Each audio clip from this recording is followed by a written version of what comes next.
Jest to temat informacja publiczna czy reklama, szczególnie w okresie teraz pandemii. Zapraszam właśnie tutaj Gabriela. Alicja będzie go tłumaczyła. Zapraszam. Hello, Gabriel. Nice to meet you. Everyone is very glad that you came to share your experience with us.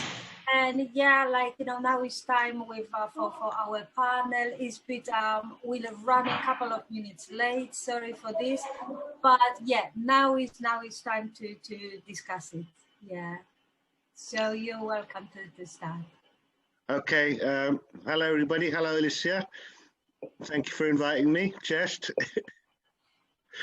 My name's Gabriel. I'm an alcoholic. Are you translating? Yeah, witam wszystkich. Dziękuję bardzo za zaproszenie. Ja jestem Gabriel, jestem alkoholikiem i też się przywitał po polsku. Cześć. Dziękuję. Okay, so I thought I'll tell you a little bit about my personal story to start, and then afterwards I will talk about my work in public information for Alcoholics Anonymous in Great Britain. Na początku Gabriel powie nam o swojej historii, a potem przejdzie na temat doświadczenia, długoletniego doświadczenia pracy public information, informacji publicznej angielskiej w Wielkiej Brytanii. Okay, so I was born in 1959 in London. Very nice house in a nice area. Hampstead, some of you may have heard of it. My parents actually were Polish, both of them. They came over to England in 1946, but I was brought up in an English-speaking household. Gabriel urodził się w 1959 roku na Hampstead. Może wielu z was słyszało o tej dzielnicy i jego obydwoje rodziców było Polakami, przyjechali do Anglii w 1949, ale w domu nie mówiło się po polsku, tylko po angielsku. Everything on the outside was very nice, nice house, nice school. Inside, I never felt quite right in my own head. I think I had a lot of problems with self-esteem. How I felt about myself. Jako tako wszystko w domu było ok, nie miało żadnych problemów na zewnątrz, w jego dzieciństwie wszystko było w porządku. Jedyne co, to on czuł się zupełnie inaczej i myśli, że miało to związek z jego poczuciem własnej wartości.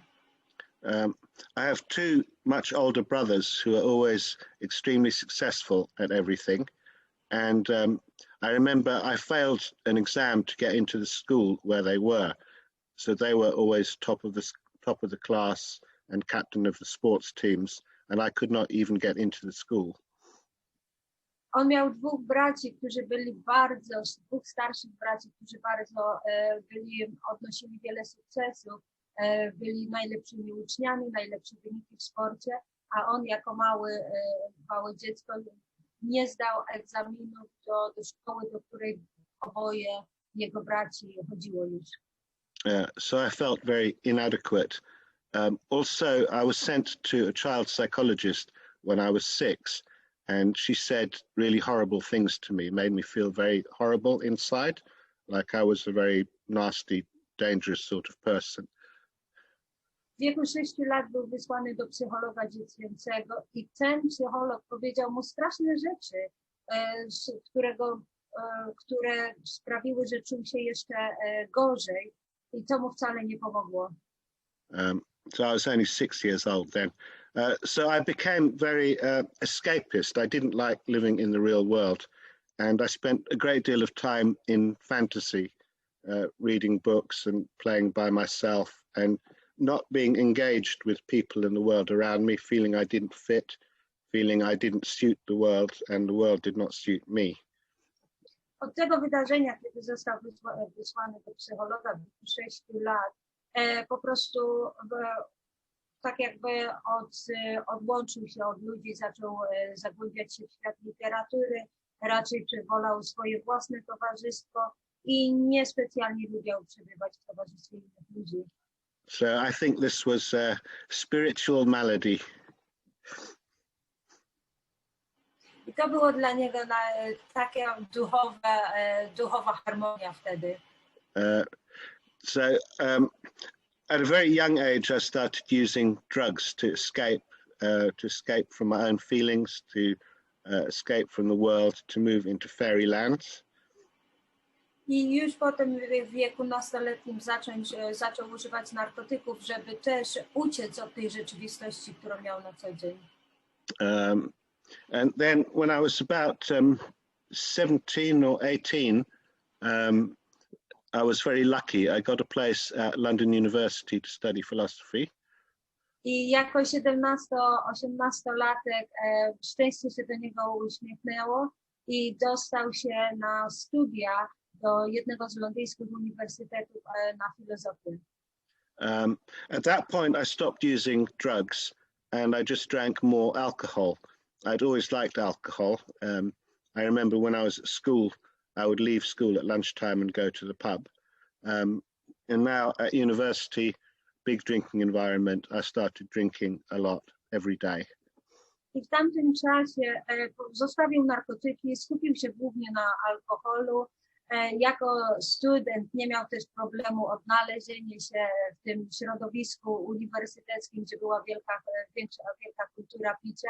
No i w zasadzie od tamtego czasu zaczął więcej pić niż zazwyczaj. So I was also very lucky. It turned out I was extremely good at my subject, very good at philosophy. So I was able to pursue a successful academic career. I okazało się bardzo szybko, że był bardzo dobry, jednym z lepszych w swoim własnym przedmiocie i rozwinął wtedy i zapoczątkował swoją karierę akademicką. I was also extremely good at drinking alcohol. I w tym samym czasie był też bardzo dobry w piciu alkoholu.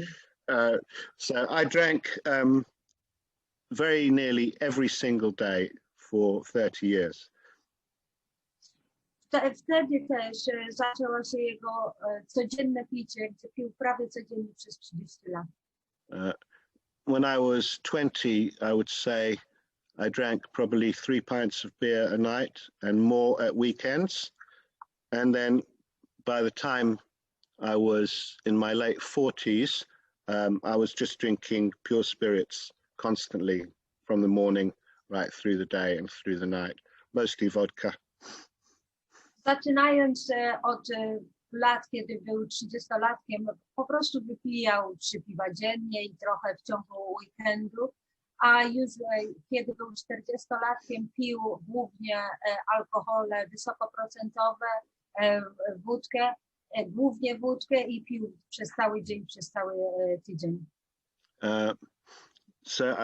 When I was about 40 years of age, I saw my doctor about something and she asked me how much I was drinking. I didn't quite tell the truth, but I gave her about 2/3 of the amount. And she was shocked. She went, "My God, you can't do this. You could die very soon. This is terrible for your health." And this was the first time I ever took seriously the idea that I might have some kind of problem. W wieku 40 paru lat poszedł do lekarza na konsultację w zupełnie jakiejś innej sprawie i lekarka się go zapytała, no tak, ale ile alkoholu pan pije? Nie powiedział jej do końca prawdy, powiedział jej może 2/3 ilości alkoholu, który tak naprawdę wypija. I lekarka złapała się za głowę, że nie możesz tego robić, to jest niezdrowe, to się źle skończy dla ciebie. So she sent me to see a counsellor, and this counsellor did not believe that alcoholism is a disease or even a real sort of thing. She thought that controlled drinking was the safest option for problem drinkers. So I saw this counsellor for 6 months and ended up controlling my drinking. Are you still there? Yes. Okay, yeah, I will translate, no worries. I wtedy też poszedł do psychologa, który powiedział, że po prostu to jest problem alkoholowy i no nie był też za bardzo w stanie nic na ten problem poradzić. I też skierował go, powiedział, że tak nie może być, że to jest duży problem. So I did actually, after 6 months of counselling, I managed to control my drinking for a few weeks. And then I decided that I didn't have a problem with alcohol and just went back to drinking even more than I did before. I then spent about 10 years under the care of health services, and they gave me more counselling and prescribed pills, but nobody ever mentioned Alcoholics Anonymous. All the counsellors that I saw, the doctors, psychiatrists, nobody mentioned Alcoholics Anonymous except one counsellor who recommended that I should not go because it's a religious program and it didn't work. Those were the two things that she thought.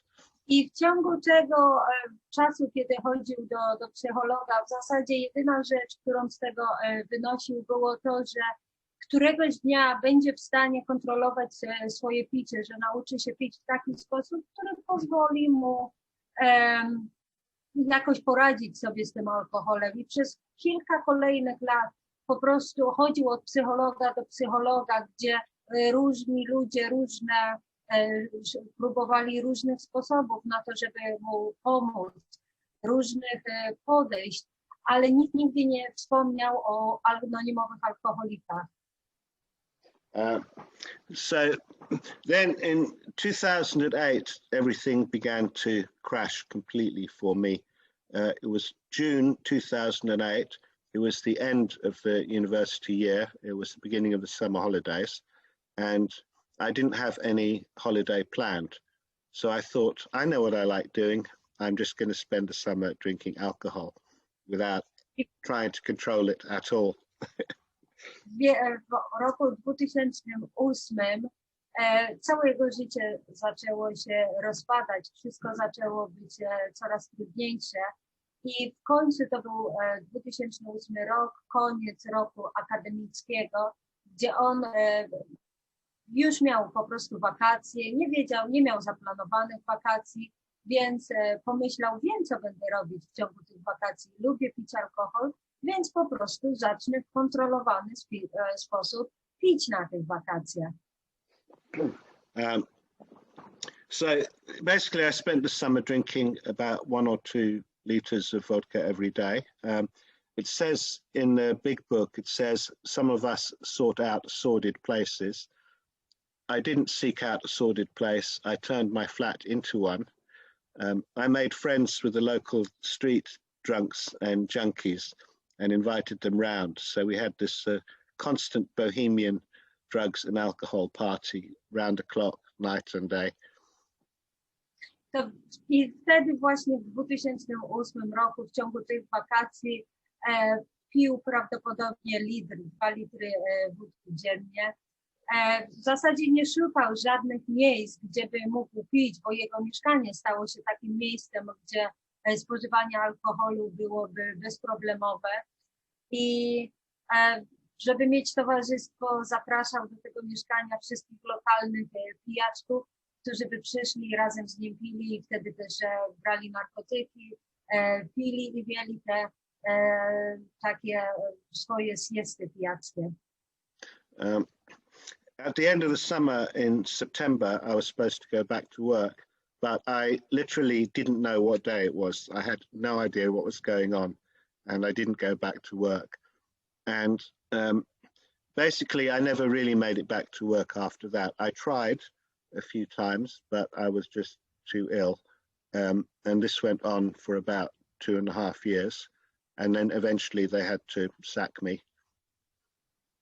I po tych wakacjach on we wrześniu miał wrócić do szkoły, ale był w takim stanie, że nie wiedział jaki dzień, jaki miesiąc jest. W ogóle nie wiedział, nie miał rozpoznania, co się dzieje dookoła i po prostu we wrześniu nie wrócił do szkoły.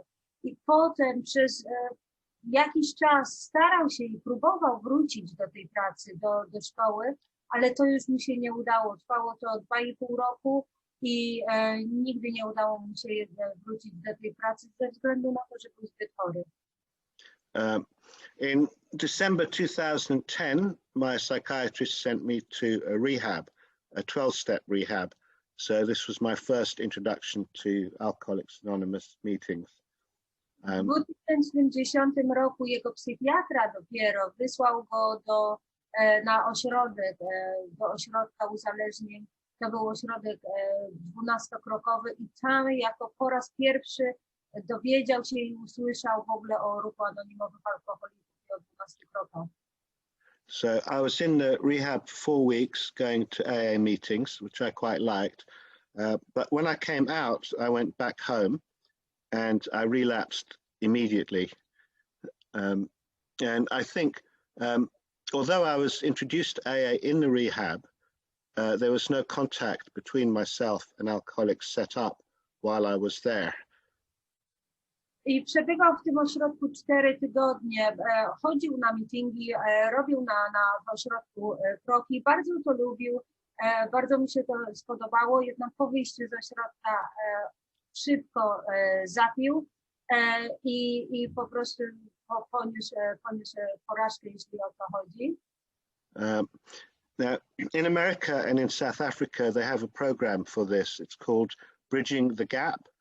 And so they arrange for people in rehab to make contact with a member of Alcoholics Anonymous in their area. So as soon as they come out, they can get a phone call or they can meet up with someone who can take them to a meeting.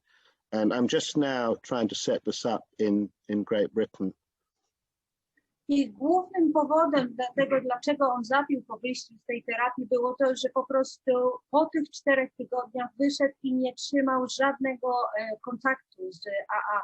Nie chodził na meetingi, nie spotykał się z tymi ludźmi. I w Stanach Zjednoczonych i w Australii, w południowej Afryce mają takie programy, że ludzie, którzy wychodzą z terapii, tak jakby informacje o nich są automatycznie przekazywane do AA i ludzie z AA starają się trzymać kontakt z tymi ludźmi, zabierać ich na meetingi i po prostu sprawdzać, co się z nimi dzieje. I Gabriel dzisiaj stara się taki system też wprowadzić i zapoczątkować w Anglii. So I came out of rehab for a second time. I relapsed and then I really hit my rock bottom. I'd lost my job, I'd lost my marriage, my physical health was terrible, my mental health was terrible. I was terrified that I was going to kill myself with alcohol. And of course, as a terrified alcoholic, the only thing I knew to do was to drink more alcohol. And even I could see that this wasn't going to work. So either I was going to drink myself to death very quickly or something had to change. I też potem poszedł na jeszcze jeden rehab. Po tym rehabie też na jeszcze jeden ośrodek odwykowy. Po tym ośrodku odwykowym jeszcze raz zapił i wtedy stracił wszystko. Stracił swoją żonę, stracił swoje małżeństwo, został już zwolniony definitywnie z pracy. I wtedy pomyślał, że będzie robił tylko to, co zostało mu do robienia, tylko to, co alkoholik może robić, czyli pić. So I took myself back into rehab, but this time with a completely different attitude. In a way, I took steps 2 and 3. So this time I listened to what they said. I understood that they knew better what was in my interests than I did. So I stopped trying to think of, yeah. I wtedy też postanowił, że kiedy już osiągnął naprawdę to dno, postanowił, że pójdzie na ośrodek odwykowy po raz 3, ale tym razem postara się po prostu słuchać wszystkiego, co ludzie do niego mówią i co mu sugerują. I found a sponsor and I did the steps quickly and reasonably well, and I was in reasonably good shape for a few weeks. But I had not properly understood step 1, so I did not keep up doing the program. I went to 2 meetings a week, but that was all that I did. I did no inventory, no meditation, no prayer. I wtedy też znalazł sponsora, zaczął robić kroki. Nie robił ich idealnie, nie miał problemu z krokiem drugim, trzecim. Jednak w dalszym ciągu były te problemy z krokiem pierwszym. Wydawało mu się, nie do końca był przekonany, że nie kieruje swoim życiem. Miał trochę problemów na początku z tymi codziennymi sugestiami. I became very worried about money because I had lost my job, and suddenly I decided that I needed to look at my bank accounts, and that when I did this, I would need a drink and I would deserve a drink. Now, if you'd asked me 2 weeks before that, is it safe for you to have a drink? I would have said absolutely not. I would almost certainly relapse and it could kill me. But on this occasion, the only thing that I could think was, I'll need a drink, I'll deserve a drink, I'll have a drink. And I was in this mental state for 3 days. For 3 days, I was thinking, I'll look at my bank accounts and have a drink. And it never crossed my mind that there was any risk involved. I jako, że wtedy robił ten program jako tako, nie do końca, przyszła do niego taka, ale troszeczkę się pozbierał, troszeczkę było lepiej i wtedy przyszła do niego taka myśl, okej, no to teraz może sprawdzę stan swojego konta i to, co się u mnie dzieje tak naprawdę w życiu. Zobaczę, co jeżeli chodzi o pieniądze, bo zaczął się trochę martwić o to. I wtedy po tym wszystkim, po programie, kiedy był przekonany, że chce zacząć trzeźwieć z tymi wszystkimi krokami i ze sponsorem, wtedy mu przyszła myśl, że powinien się napić, że przed sprawdzeniem tych stanu konta powinien wypić troszeczkę, bo to mu pomoże skonfrontować się z tą rzeczywistością. I w tym przekonaniu tkwił, z tym myśleniem, że sprawdzę swoje wyciągi z banków i się napiję przy tym. 3 dni w takim przekonaniu trwał. So I had the drink and I don't remember anything for the next 11 days. All drinking constantly, blackout. And then I ended up in hospital, having lost the use of my legs. I couldn't stand up anymore. I wtedy sprawdził te statementy i nie pamięta, co się w ogóle działo przez następne 11 dni.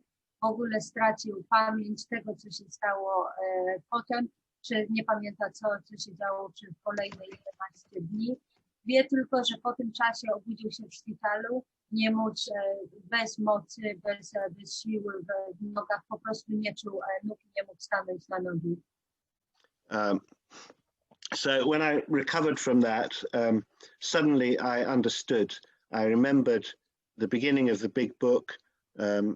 Cases exactly like that are described, and the whole point of the 12 steps is to stop this from happening.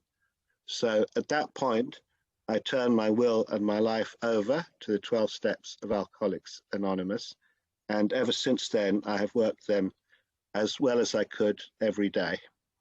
I po tym wydarzeniu w zasadzie przypomniało mu się, że w Wielkiej Księdze zaraz na początku jest opisane mnóstwo takich samych przypadków właśnie jak jego przypadek, że pomimo tego, że wie, że nie może pić i picie nie jest dla niego, to i tak pije i doprowadza się do jeszcze gorszego stanu.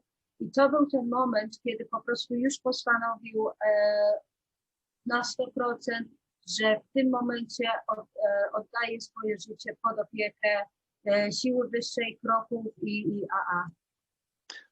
And it's been absolutely fantastic. I have not wanted a drink at all in the last 9 years, and the steps have been wonderful. They've turned my life from something terrible into something very good. I życie od tamtej pory stało się niesamowite, jest po prostu niesamowicie szczęśliwy. Przez ostatnie 9 lat nie miał żadnej myśli o napiciu się i czuje się bardzo dobrze i jest zadowolony.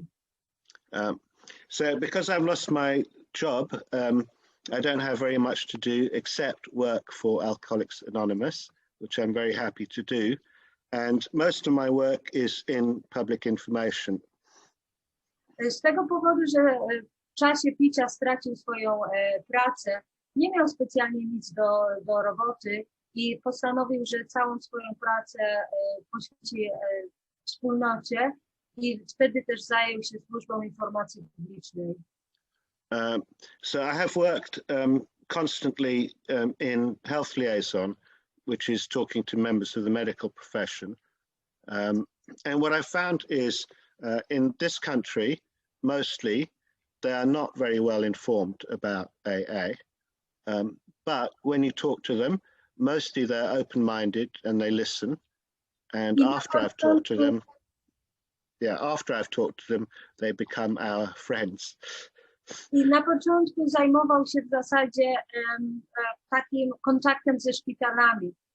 W tej służbie zauważył, że większość ludzi, którzy w szpitalach pracują i funkcjonują, niezbyt mieli nawet za dużo informacji na temat AA, ale jak z nimi zaczął rozmawiać, jak zaczął im opowiadać o wspólnocie, to zobaczył, że to są niesamowici ludzie, którzy są bardzo otwarci na to, żeby jak najwięcej się nauczyć na temat AA, na temat wspólnoty i w jaki sposób pomaga ludziom. According to our tradition, the primary purpose of Alcoholics Anonymous is to carry the message to the alcoholic who still suffers. Według tradycji naszym głównym celem istnienia wspólnoty jest niesienie posłania do alkoholika, który wciąż jeszcze cierpi.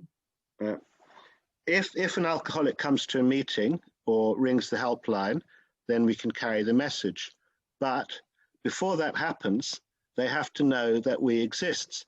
They have to have the phone number. We have to be in the public consciousness before the alcoholic contacts us in the first place. I tutaj też jest rola właśnie informacji publicznej, bo jak alkoholik wychodzi ze szpitala, z więzienia, to może zadzwonić do anonimowych alkoholików i anonimowi alkoholicy mu pomogą w wytrzeźwieniu. Ale zanim to zrobi, zanim w ogóle to się stanie, to taki człowiek musi w ogóle mieć informację i mieć świadomość tego, że takie coś jak wspólnota anonimowych alkoholików w ogóle istnieje. In America, they have achieved this. It is in the public consciousness. About 1 in every 250 residents of America is in Alcoholics Anonymous. I w Stanach Zjednoczonych oni to osiągnęli. AA jest w świadomości obywateli i tam duży procent ludzi wie o AA, znajduje się w AA, nawet jest członkami wspólnoty. In Great Britain, about 1 in every 1,700 residents is in AA. W Wielkiej Brytanii 1 na 70 000 obywateli jest członkiem wspólnoty. So we are about 7 times behind America, even though we have existed for nearly as long. I te dane pokazują, że tak naprawdę Wielka Brytania w tych statystykach jest za Stanami Zjednoczonymi prawie 7 razy, pomimo tego, że wspólnota w Wielkiej Brytanii i w Stanach Zjednoczonych istnieje praktycznie ten sam czas. This matter was discussed in conference some years ago in Britain, and the public information people came up with a slogan: "We are Alcoholics Anonymous, we are not Alcoholics Invisible." I ten temat też był poruszany na konferencji jednej ze wspólnot tutaj w Wielkiej Brytanii, gdzie członkowie informacji publicznej, kiedy odnieśli się do tych statystyk i zaczęli to analizować, przyszli na konferencję z takim transparentem, że my jesteśmy alkoholicy, anonimowymi alkoholikami, ale nie alkoholikami niewidzialnymi. So it's our job as members of AA, I think, to carry the message to the alcoholic who still suffers, who has not yet heard of us, to get the message out there. I jego zdaniem rzeczywiście tak, głównym celem niesienia posłania we wspólnocie jest niesienie posłania do tych alkoholików, którzy wciąż jeszcze cierpią, ale też do tych alkoholików, którzy cierpią i nigdy nie słyszeli, nie mieli jeszcze okazji usłyszeć o tym, że wspólnota anonimowych alkoholików istnieje. So there are many ways in which we can do this. Do you have Alyssa, do you have the things I sent you, the meeting notice? Yeah. So can you put that on screen? I will do it. Will do. Poster?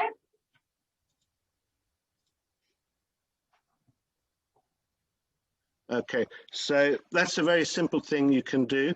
If you have a notice in the venue where you have your meeting, the church hall or community hall, it has the time and place of the meeting, but underneath that it gives the helpline number for people to call and invitation to visit the website. I to jest bardzo prosta rzecz, którą każda grupa, którą każda osoba w zasadzie może zrobić, że w czasie trwania naszego meetingu, czy to jest w kościele, czy przy jakimś ośrodku pomocy społecznej, można wywiesić taką kartkę na drzwiach tego meetingu, która po prostu mówi, jeżeli alkohol kosztuje cię więcej niż pieniądze, przyjdź do anonimowych alkoholików i tutaj czas meetingu, albo zadzwoń na ogólną polską narodową linię lub po prostu odnosić do strony. Yeah, and you see at the top it says, is alcohol costing you more than money? Come to a meeting of Alcoholics Anonymous. I jak widzicie, tutaj jest to bardzo sprytnie ujęte. Czy alkohol kosztuje cię więcej niż pieniądze? Jeśli tak, przyjdź do anonimowych alkoholików. Okay, thank you. And do you also have the big poster? Yes, Yeah. If you put that on screen. It's a big one. Oh. Yeah, that's fine. This is basically more public information, but in a much bigger way. So this is the London Underground tube station. And you Tutaj see... mamy przykład informacji publicznej, ale na wiele większą skalę. To jest przykład plakatu, który został rozwieszony w londyńskim metrze. So we have run, I work for London Region North, which is all of North London. It's about 650 meetings. We have quite a lot of money, and we've spent a lot of this on poster campaigns like this, on London Underground, in supermarkets, in big motorway service stations, on the back of buses, things like this. I on jest reprezentantem informacji publicznej w londyńskim regionie Północ. Tam mają około 650 grup, czyli mają trochę pieniędzy i jego intergrupa zdecydowała się na rozwieszenie tych plakatów, czy alkohol kosztuje więcej niż pieniądze. W londyńskim metrze, w autobusach, w sklepach, na stacjach benzynowych. I to było sponsorowane, znaczy zapłacone z pieniędzy z intergrupy. We also, for individual members, we give out posters and leaflets so they can put them, for example, in libraries, are often willing to put them up at public places like that, community centres. Members can go out and put up small posters or little leaflets for people to pick up. I też co robią, dają po prostu grupom, indywidualnym grupom lub ludziom ulotki, małe ulotki na temat taką samą wiadomością i takie ulotki przez tych członków mogą być porozkładane w bibliotekach, u lekarzy i we wszystkich takich lokalnych ośrodkach. Okay, thanks. Do you also have that link for the radio? I don't know if we can play that. It's only 30 seconds. Sure. It's a radio YouTube. Yeah. I've got it for YouTube. Yeah. It's 30 second. Yeah. Just give us a sec. Yeah. Jest też post radiowy taki, też zaprezentujemy tutaj. I didn't know why I couldn't stop drinking. I thought I was on my own with my problems. Turns out I was wrong. I called Alcoholics Anonymous not knowing what to expect. They didn't judge me or criticise me. AA gave me help to stop drinking and hope to start living. Alcoholics Anonymous can help if you're worried about your drinking. It's free and confidential and it could work for you too. Alcoholics Anonymous. Call 0800 9177 650 or search for us online. I didn't know why. Okay, so that was a public information announcement that North London and certain other areas had on the radio. So we bought radio advertisement space for this. I tak samo jego region, to był region, nie intergrupa, przepraszam, jego region Londyn Północny zorganizował ten post i dali to do różnych rozgłośni radiowych w całym Londynie i opłacili to. Okay, so I think I'll say a little bit about traditions and attraction and not promotion. This is an issue. Teraz się odniesie do naszych tradycji właśnie, które mówią o informowaniu, a nie o reklamowaniu. Obviously, this is an issue that we have discussed in this country quite a lot. Jest to takie zagadnienie, które było dyskutowane w Anglii wiele razy. Tradition 11, public relations policy must be based on attraction, not promotion. What does this actually mean? I think it's fairly clear if you read in the 12 and 12, the main thing that we must not do is break anonymity when we have a public information announcement. So obviously one standard way of advertising is you have a football star or something like this saying, look, I use this product. And of course we can't do that. We must always maintain anonymity. Więc pierwszą podstawową zasadą w tej tradycji 11, która mówi, że mamy informować, a nie reklamować, jest to, że nie wolno nam łamać anonimowości. Czyli nie możemy zrobić czegoś takiego, że na przykład wynająć jakąś gwiazdę futbolu i wstawić ją w spot i żeby ta gwiazda mówiła, że słuchajcie, ja używam tego produktu i to mi pomaga. Tego nie możemy zrobić. The second thing is we cannot be sensational. We cannot tell lies. We cannot be aggrandizing, anything like that. We have to be factual and straightforward. Yeah, factual. Drugą rzeczą jest to, że nie możemy przesadzać. To, co często reklamy mówią, że biały jak śnieg i takie wyolbrzymianie efektów tego produktu, używania pewnego produktu. My nie możemy tego robić, mówić rzeczy, że przyjdź do anonimowych alkoholików i na pewno wytrzeźwiejesz. Na pewno poradzisz sobie ze swoim alkoholizmem. My musimy w tej informacji, którą zamieszczamy, posługiwać się po prostu faktami. But remember, the tradition says our public information policy should be based on attraction. We are supposed to be attractive. Ale też pamiętajmy o tym, że wszystkie te nasze zalecenia, które i nasze tradycje też opierają się na tym, żeby ta wiadomość, którą dajemy do wciąż cierpiących alkoholików, była atrakcyjna. Czyli to musi być opakowane w taki sposób, żeby to jednak przyciągało uwagę, czyli według czasów atrakcyjnych. So I'll say again, the primary purpose of Alcoholics Anonymous is to carry the message to the alcoholic who still suffers. Most of the alcoholics who still suffer are out there.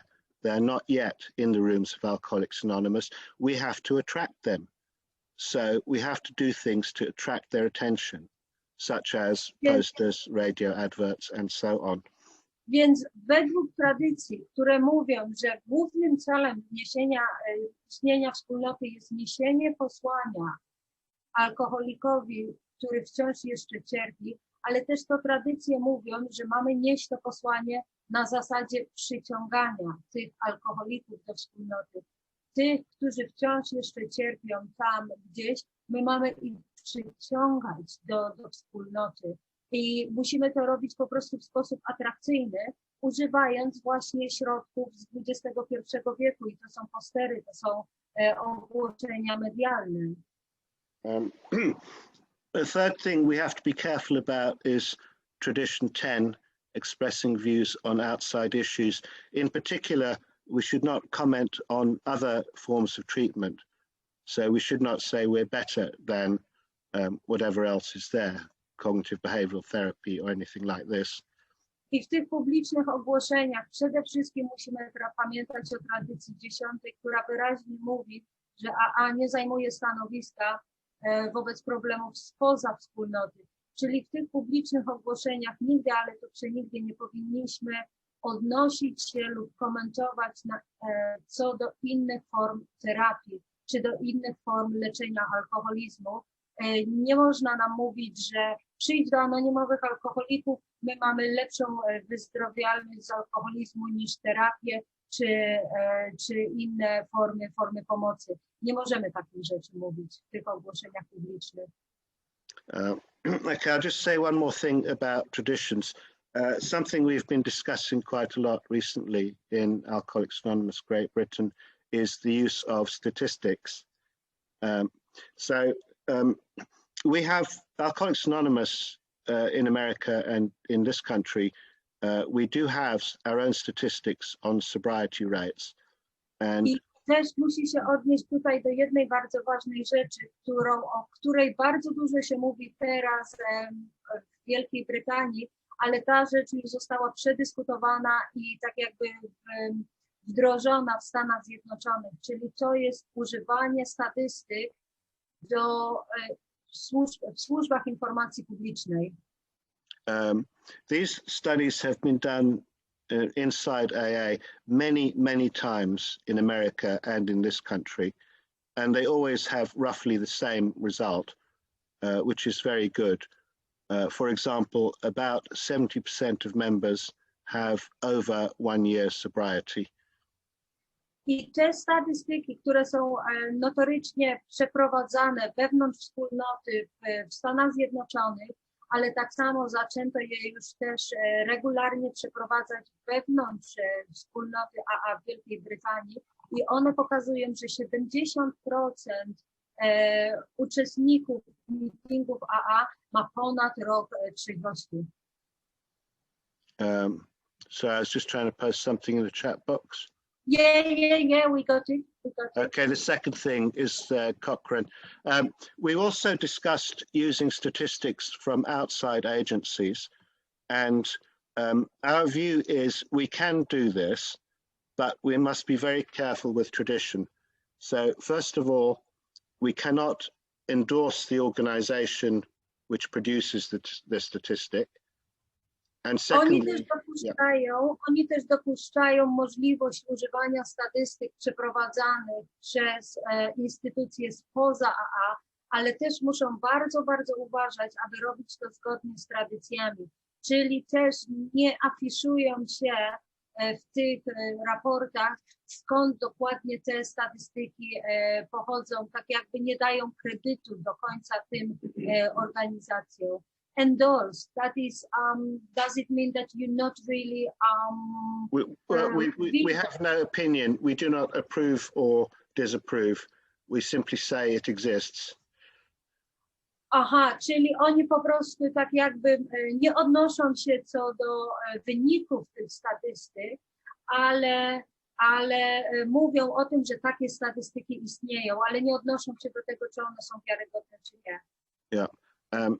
And we cannot comment on whether the statistic is correct, but we can say, if you're interested, the study has been done. You can look at it. And the one that I posted, yeah, go on. Oni referują po prostu w swoich raportach czy wystąpieniach, referują do tych badań, które zostały przeprowadzone na zewnątrz, ale nigdy nie komentują ich wyników. Okay, I put it there, the second one. So that was for the 2020 Cochrane Review. This was a huge study, very scientifically respectable. and it was very favorable to Alcoholics Anonymous. So we are, within tradition, we are allowed to mention this as long as we do not endorse the organization or the statistic. We merely say, if you're interested, this is what this organization says. Po prostu istnieją niezależne badania, które bardzo dobrze oceniają wspólnotę anonimowych alkoholików, ale w swoich wystąpieniach oni po prostu informują, że takie badania istnieją i nie mówią o tym, że ta organizacja zrobiła świetne badania, które bardzo pozytywnie wypowiadają się na temat wspólnoty, tak jakby nie dają kredytu takiego pozytywnego tej organizacji, po prostu na sucho informują, jeżeli macie ochotę, są badania przeprowadzone przez zewnętrzną organizację, która na ten temat zrobiła niezależne badania i to jest tylko tyle. Okay, I think that's all I have to say. Thank you very much for listening. Thank you for translating, Alicia. And I'm happy to say that as a result of the 12 steps of AA, I've had a spiritual awakening. On bardzo chciałby podziękować wszystkim za uwagę. To jest w zasadzie wszystko, co chciał dzisiaj nam przedstawić, czym chciał się podzielić. I przede wszystkim jest najbardziej wdzięczny temu, że dzięki programowi 12 kroków doznał swojego przebudzenia duchowego i jest dzisiaj szczęśliwy. I zapraszamy do pytań. Gabriel, there might be a few questions to you. Now is the Q&A time. We're gonna ask people to ask few questions to you. So I will translate questions back to English for you. Dobrze. Dzięki bardzo. Zapraszamy do pytań. Ja przetłumaczę Gabrielowi. Artek Alkoholik, mogę? Mam na imię Artek Alkoholik. Spytaj Gabriela, jak to jest możliwe, że w tak dojrzałej wspólnocie jak brytyjska tak późno dowiedział się dopiero bo to mnie ciekawi, nie? Dzięki. Artek came with a question. He would like to know how that is even possible that in such a well-developed fellowship as AA, like in a society of Great Britain, how comes that you have learned about AA so late? Well, it's a good question. Obviously, like most alcoholics, for most of my life, I wasn't interested in not drinking. But I have to say that the information, the small amounts of information I had about it were incorrect. Things I picked up from TV, things that people have said to me, was just not right. And similarly, the medical profession in this country, all of it is just very poorly informed. And it's changing for the better now, rapidly. We are working hard, but there's still a very long way to go. Według Gabriela przede wszystkim powodem jest to, że on nie był na początku w ogóle zainteresowany tym, żeby jakąkolwiek pomoc w uzyskaniu, w pomocy wyjścia z alkoholizmu w ogóle uzyskać, więc dlatego pewnie tak trudno do niego to docierało. Ale drugi powód to jest to, że te informacje, które w ogóle do niego docierały, były po prostu nieprawdziwe. On usłyszał coś od znajomych, od lekarzy, ale to wszystko nie do końca miało jakieś połączenie z rzeczywistością. Trzeci powód jest taki, że niestety lekarze w Wielkiej Brytanii nie do końca są na ten temat poinformowani dobrze, nie mają takiej wiedzy na ten temat i pewnie dlatego. Dzięki. Dzięki.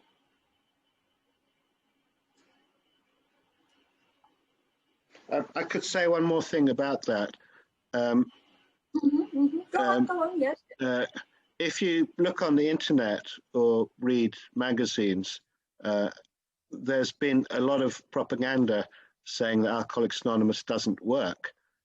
And I think that this 2020 Cochrane report, where I posted the link to this is going to change that, because this is a huge study, and now in academic circles and medical circles, that discussion should be finished. They should now understand, they should see that actually we're a very successful program at dealing with alcoholism. Before this, this was in dispute in the public arena. I też jeszcze jednym powodem jest to, że anonimowi alkoholicy w pewnym momencie mieli bardzo złą prasę, bardzo dużo raportów, bardzo dużo artykułów, bardzo dużo organizacji niepozytywnie i bardzo nieprzychylnie wypowiadało się na temat na temat wspólnoty anonimowych alkoholików tutaj w Wielkiej Brytanii. I dlatego ten raport, do którego on dał link, jest w zasadzie takim jednym z pierwszych, większych takich badań profesjonalnych na temat wspólnoty anonimowych alkoholików. Thank you. Darek Alkoholik, mogę zadać pytanie? Proszę, proszę. Chciałem się zapytać, a z czego wynikała ta zła prasa? Był jakiś powód, że to że tak nagle się pojawiły jakieś takie negatywne informacje o wspólnocie? Derek, he would like to know, that's very interesting what you mentioned about bad press. Could you please tell us what happened in Great Britain that the fellowship got such a bad press for some time? It's not specific to this country. It's a lot of it comes from America and around the world more generally, and it's not clear why it works so much better in America, Alcoholics Anonymous. It's a very American kind of thing. It has an American style. So it sort of caught on there quite early and got into the public eye. Just in this country, it hasn't. And so we have not been able so easily to, how can I put it, to deal with the counter propaganda. Another big difference is England is a much more secular country than America. I think the way we have to carry the message here, we have to emphasize higher power of your own choice, doesn't have to be God. Go very easy on using the word spirituality. Otherwise it puts off the medical profession and counselors.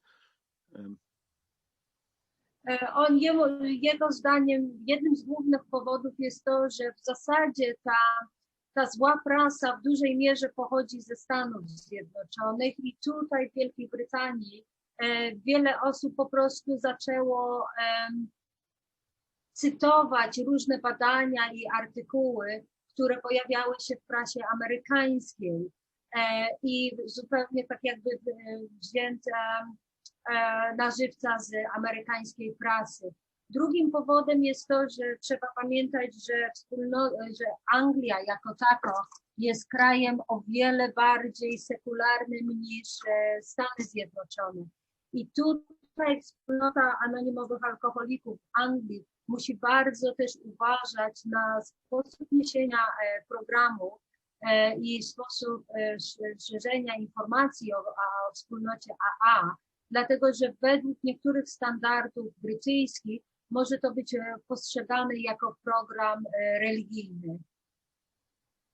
I musimy zawsze podkreślać to, że to jest siła wyższa, jak my ją rozumiemy, to akurat w Wielkiej Brytanii to jest bardzo ważne.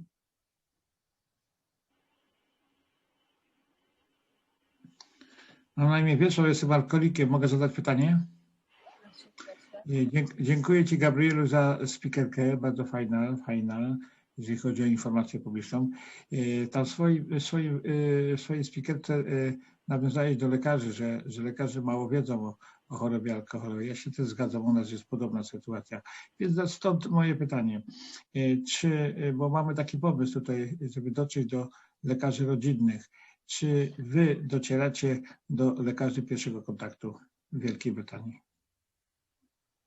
So there's another participant which would like to ask you a question.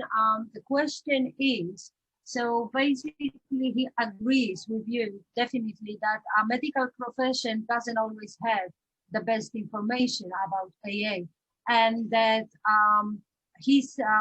that's why he's even planning to get some type of project where they can give more information to medical profession.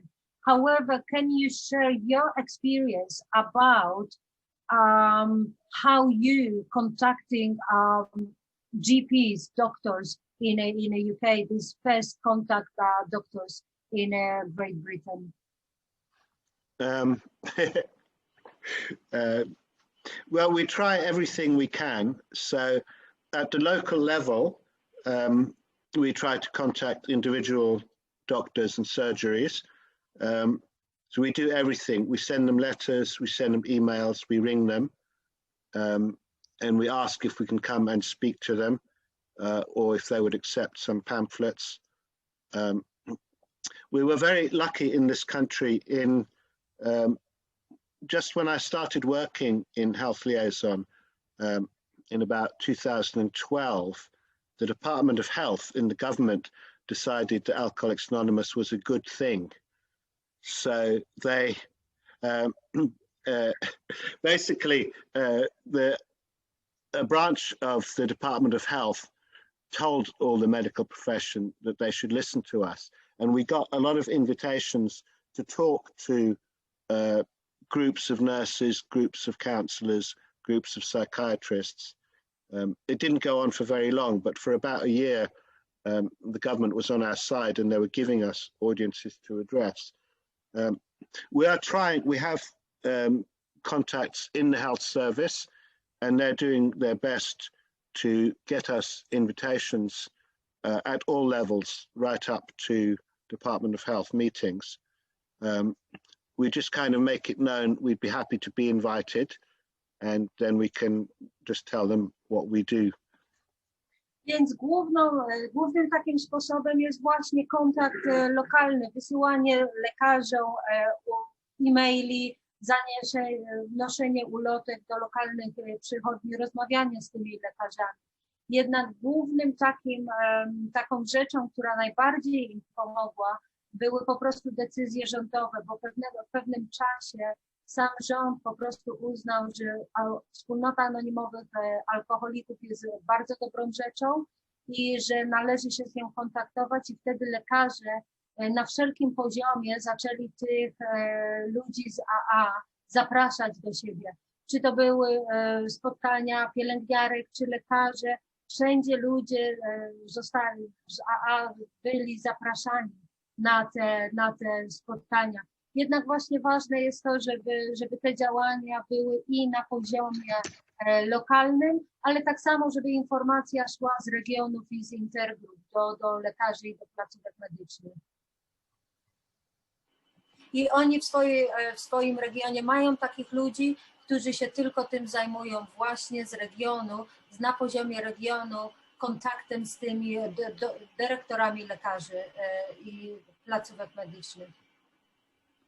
Okej, dziękuję bardzo, ale mam kolejne pytanie, można? Proszę, proszę. Miałem przyjemność uczestniczyć w dwóch takich dość dużych meetingach dla jednostki wojskowej. Czy u nich informacja publiczna dotarła do wojska? No, takie pytanie. Do jednostek wojskowych. And we have another question. Thank you for sharing. That is like a letter, yeah? Yeah, a letter I sent to local doctors, general practices. Tutaj też Gabriel na czacie zamieścił taki wzór listu, który on sam jako służebny informacji publicznej wysyła właśnie do lekarzy. I teraz, jeżeli powtórzę Gabrielowi to twoje pytanie. There is another question about carrying on message to like these kind of services which are like police, soldiers, bringing the message of Alcoholics Anonymous to soldiers and army. Do you have any of this kind of experience? I've not worked with the army. Actually, that's not true. I got invited once to a military school to talk to some military leaders by luck. Yes, they listened carefully. What was the other question? Yeah, nurses. We try to get into nursing schools where the nurses are educated. Sometimes we're allowed to give a presentation in their classes. And we do this with medical schools a lot. We try to put on a presentation or a little demonstration meeting. W zasadzie oni próbują dotrzeć tam, gdzie tylko się da. I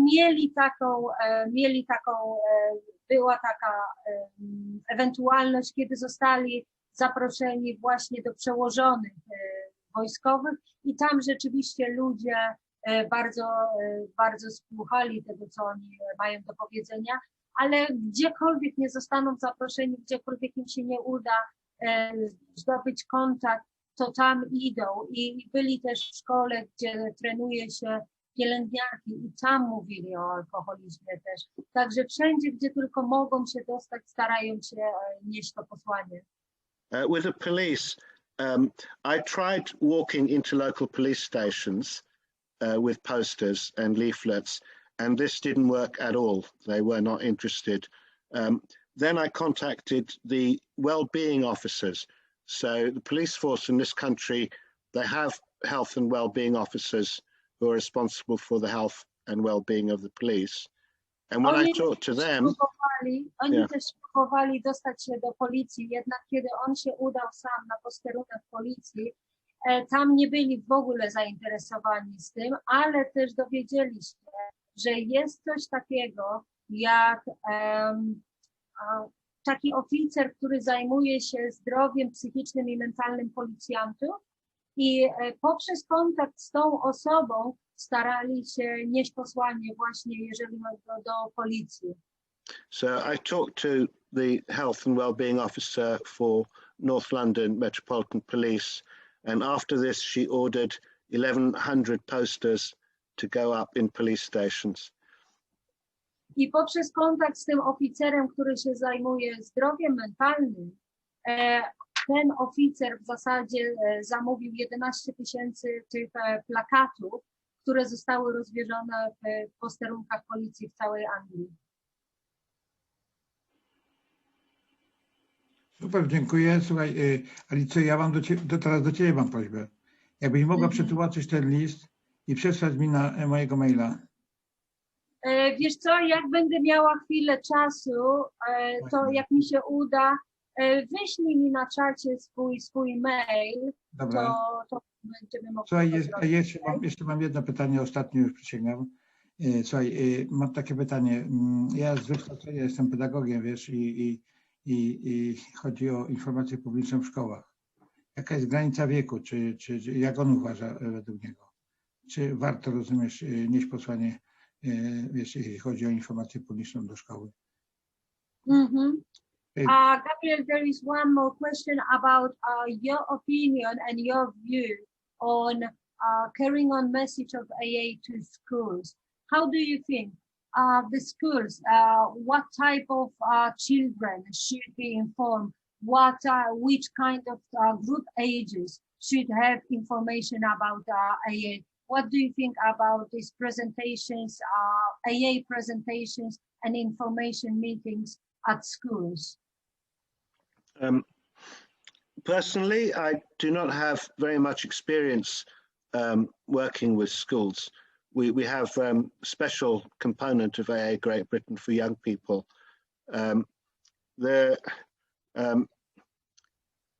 Certainly for the older teenagers, when they're beginning to get heavily involved with alcohol, if we can get in when they're sort of 14, 15, 16. I don't have a personal view about younger children. I don't know. I have no experience. I have given a lot of talks to 15, 16-year-olds at school, and most, you can tell some of them are listening. You know, I'm planting a seed. Jego opinia jest taka, że w zasadzie no na pewno byłyby to dzieci w wieku od 15 do 17 lat, bo wtedy już się zaczyna kontakt z tą z piciem, z alkoholem na poziomie w tym wieku. On akurat nie ma specjalnie opinii na ten temat, ze względu na to, że nie ma w ogóle w tym temacie doświadczenia, a nie ma doświadczenia dlatego, że tym nie zajmuje się informacja publiczna w Anglii, ale to jest specjalny tak jakby dział, który zajmuje się kontaktami z młodymi i oni to generalnie robią. Dziękuję ślicznie. Proszę. Proszę. Roman alcoholic. Hello, Gabriel. Hello. Thank you very much. Teraz proszę Alicję o przetłumaczenie 2 takich pytań. Miałbym takie pytanie, jak sobie w Anglii, na Wyspach radzą z dotarciem do obcokrajowców, tak, których pewnie no, z różnych nacji, z całego świata przybywają, którzy słabo mówią w języku angielskim, tak, jak starają się do nich docierać, czy w ogóle się docierają. I następne takie pytanie, czy widzi jakieś różnice między tym, jak pojmują informację publiczną Amerykanie w USA, a właśnie na Wyspach Anglicy? Dziękuję. There are 2 questions for you. One question is about, I forgot. Give me a minute, I forgot. You forgot. Yeah, I did. It was like 3 seconds ago, but I just forgot because I was looking at chat at the same time. So I will start from second question. So the second question was, is there any difference how AP is perceived and exercised in United States and Great Britain? And the first question was how the fellowship in Great Britain is trying to get message across to ethnic minorities, to people who doesn't really speak English, how they are trying to contact and work with alcoholics in those communities. What was the first question about the difference between Great Britain and the States? Yeah. How the public information is perceived and exercised in United States and Great Britain. Are there any differences? I don't know. I haven't. I haven't worked in the States in AA, so I only know what I see, you know, on the internet or from talking to Americans. I think it's pretty much the same. It's just it's much easier for them because everybody already knows about AA. About ethnic minorities, of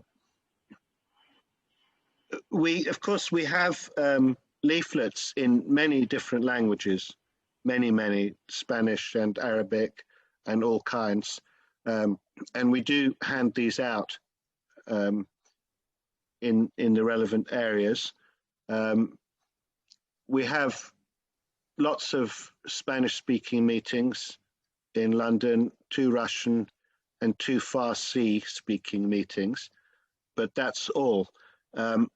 We're very aware, certainly in North London, but I think in Great Britain, we're not doing enough to reach ethnically diverse communities. And this is a question which is coming up in the next conference in AA Great Britain, is are we doing enough to reach these communities?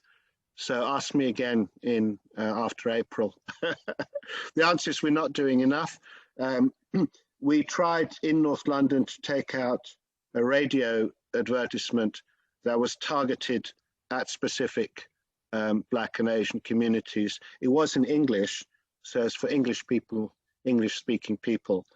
But those groups, Black and Asians are very underrepresented. So we did try to reach out to them. Thank you. Więc odpowiedź na pierwsze pytanie to jest, on nie za bardzo wie, czy jest taka różnica między angielską informacją publiczną a brytyjską, dlatego że nigdy w zasadzie nie pracował w amerykańskiej informacji publicznej. Ma z nimi kontakt, gdzieś tam się z nimi spotykał, ale nie zauważył żadnych różnic większych w tym, co robią i jak robią. Dlatego tutaj powie, że po prostu nie wie tak do końca, czy są jakieś różnice między brytyjską a amerykańską informacją publiczną. Druga rzecz jest taka, że odpowiedź na drugie pytanie, on sam uważa, że brytyjskie AA nie robi wystarczająco dużo dla tych właśnie społeczności, które nie mówią po angielsku.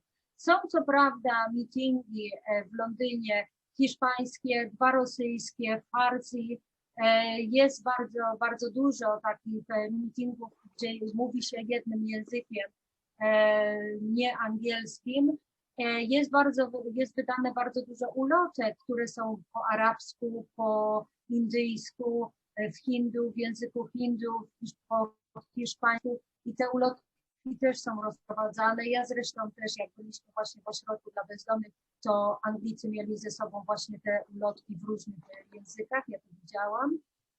Ale właśnie mówi, że to jest temat na następną konferencję i właśnie to będą omawiać na następnej konferencji, jak dotrzeć do tych społeczności, gdzie język nie jest językiem pierwszym i będą ten temat jeszcze przedyskutowywać. Jest jeszcze czas na jedno króciutkie pytanie, bo będziemy, nie wiem Robert, czy ja znowu nie mieszam w tym. Dobrze. Tak? Jeszcze czas na jedno krótkie pytanie, bo musimy kończyć za chwilkę.